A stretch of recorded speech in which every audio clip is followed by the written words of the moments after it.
what happens when a shareholder passes away, and what are the immediate legal and practical implications?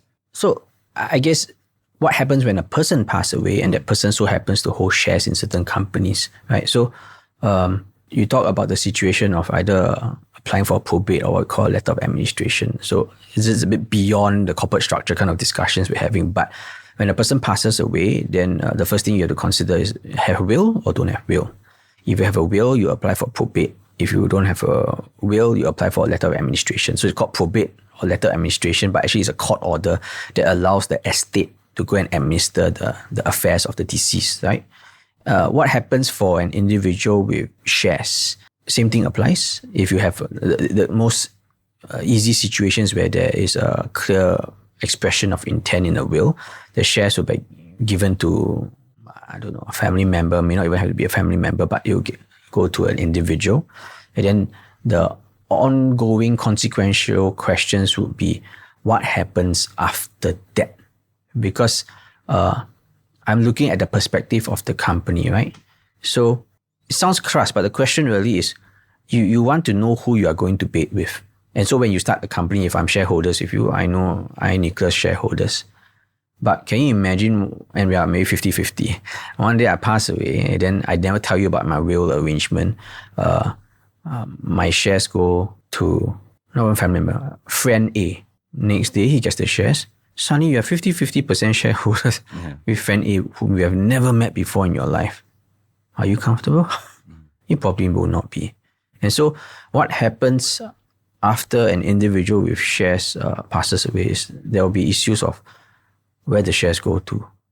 After the issue of where the shares go to is resolved, consequently, there will be a question of, now I hold shares, should I also hold directorship? Because it's not a direct correlation. You may have the right to hold shares, but it may not be so clear-cut, therefore you're guaranteed a seat on the board. Right? Because if you only hold shares, but you have no seat on the board, you may not have any oversight over the company or as much oversight over the company as well. So questions like that will come into play.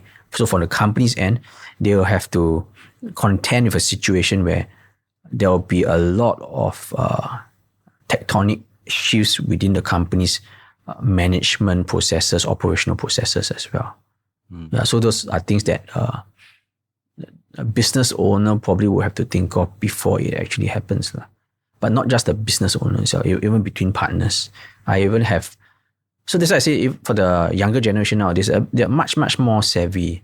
I have this group of founders who came to us to start a business, draft shareholders agreement, make all these arrangements for them. And one of the main arrangements that they want to have demarcated in the agreements is that whatever happens to any of these founders, the shares, the control will be kept within the four of them. It won't flow to the wife, it won't flow to the children. But at least they have the presence of mind to think about that scenario first and they try to address it ahead of time. So are there any clauses that you always recommend in a shareholder agreement from an estate planning perspective, other than the one you just mentioned? From estate planning perspective, not really though. I guess I would start with, again, the question as to what the client wants, right? So if the client, like in that case that I just mentioned to you, what their goal is to try to retain control within the founders, then certain clauses we would try to recommend would be, for example, a right of first refusal.